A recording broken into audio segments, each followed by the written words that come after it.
Beginning in October, the Army plans to station an active unit inside the United States for the first time to serve as an on-call federal response in times of emergency. The 3rd Infantry Division's 1st Brigade Combat Team has spent 35 of the last 60 months in Iraq, but now the unit's training for domestic operations. The unit will soon be under the day-to-day control of U.S. Army North, the Army service component of Northern Command. The Army Times reports this new mission marks the first time an active unit has been given a dedicated assignment to Northern Command. The paper says the Army unit may be called upon to help with civil unrest and crowd control. The soldiers are learning to use so-called non-lethal weapons designed to subdue unruly or dangerous individuals and crowds. Is it far-fetched to imagine that these UN peacekeeping forces would be used against American citizens? The 502nd, another unit from Fort Campbell, Kentucky, is shown here arriving as peacekeepers in Somalia, wearing their UN blue berets and UN insignia. Shortly thereafter, this same unit, the 502nd, was in Arkansas practicing house-to-house searches and seizures in a joint UN training mission called Agile Provider in the spring of 1994. Agile Provider involved 44,000 UN troops, including troops from France and the Netherlands, training in the states of Georgia, North and South Carolina, Arkansas, and Tennessee. Yes, UN troops have been trained in this country in the past, but not in brigade strengths and not in domestic support house-to-house searches and seizures. Many of our congressmen deny that UN troops are being trained in this country at all, but as you can see in these clips from Fort Chaffee, Arkansas, Germans were training here last spring. Das ist die Baracke 1660, die da vom zweiten Zug der Hinscholl UN training has become so widespread that many of the newspapers around the country have had at least one such story. This official news release from the Navy High Command, Atlantcom, further confirms that UN troops were training in this country this past spring in forcible entries of homes using special operations tactics. News releases from around the country speak of law enforcement and military training together for so-called terrorist suppression involving attacks on civilian facilities. Did you know that 49 of our most famous landmarks have been given to the United Nations as supposed biospheres? Yet many of these supposed biospheres are located outside military facilities and are used for covert UN military special operations training areas.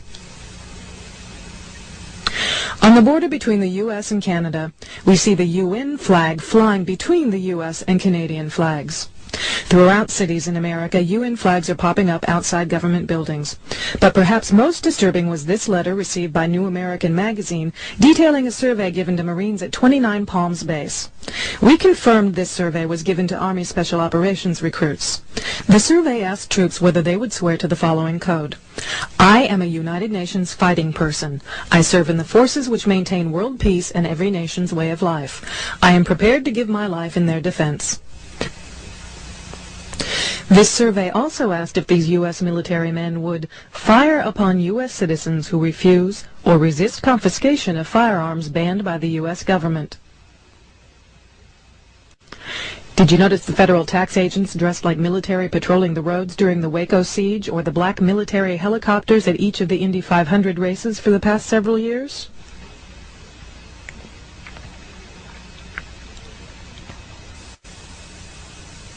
We found that these state facilities are being built in the middle of U.S. Army property, not just in Indiana, but other states, as people sent us pictures of such facilities in their states, such as this facility at Camp Pinckney in Brighton, Michigan.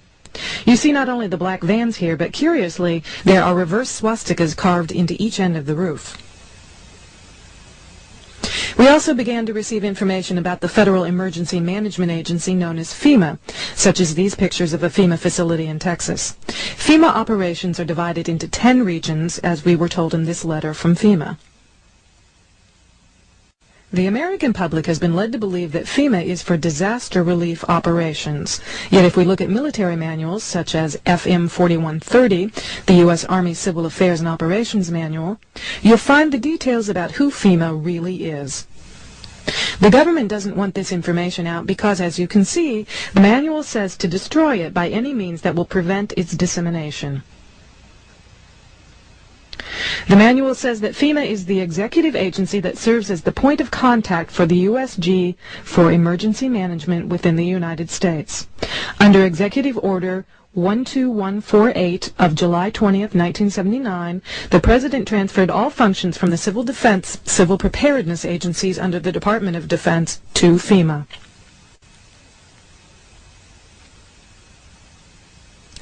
FEMA develops and implements overall concepts and policy guidance and directs activities for nationwide plans and preparedness for emergencies during peace and war.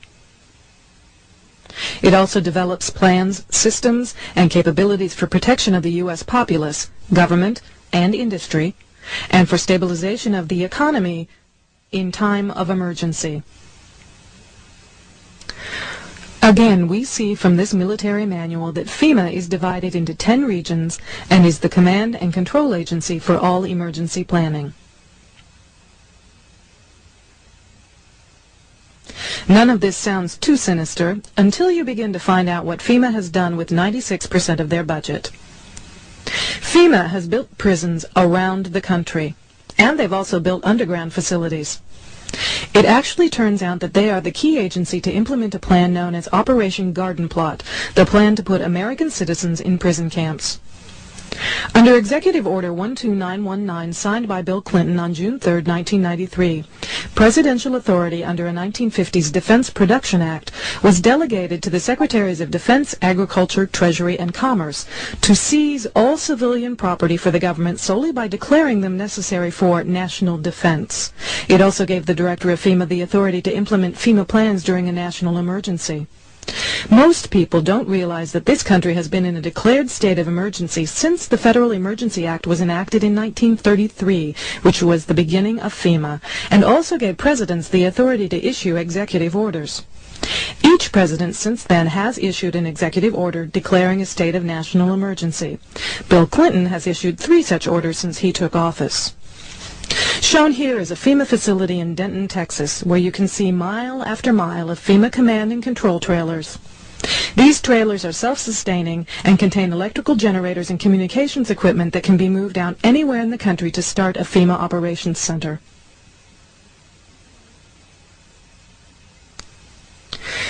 Several military manuals, such as these manuals, ranging from 1985 through 1994, speak of FEMA as the implementing agency for Operation Garden Plot, the plan to put American citizens in prison camps under military control. This 1994 Field Manual for Military Police speaks of Operation Garden Plot as a DoD civil disturbance plan that tells the military what they can and cannot do, and that they will operate under FEMA control.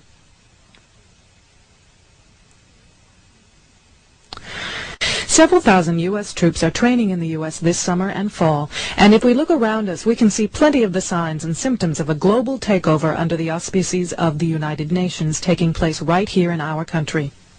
These trucks are Soviet trucks imported from eastern Germany, parked at a private facility in the DeSoto National Forest in Sautier, Mississippi, just outside Gulfport off Highway 59.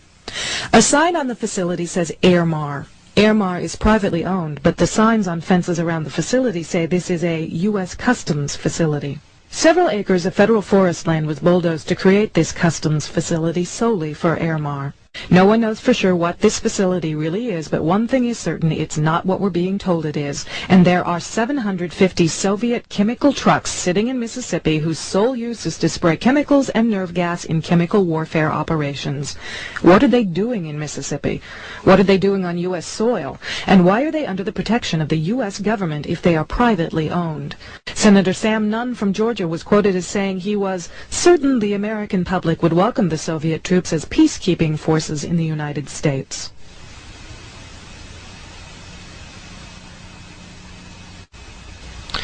Not only have these Soviet trucks been found in Mississippi, people recently photographed these 2 clearly marked Soviet vehicles in Texas. This train full of American-made tanks was one of 7 such trains that passed through Indianapolis en route to Fort Lewis, Washington in June. We were told that this was the 3rd Armored Division returning from Europe. Yet Fort Lewis has such a severe housing shortage that many military families are actually living in tents. Yet this whole division is being sent there.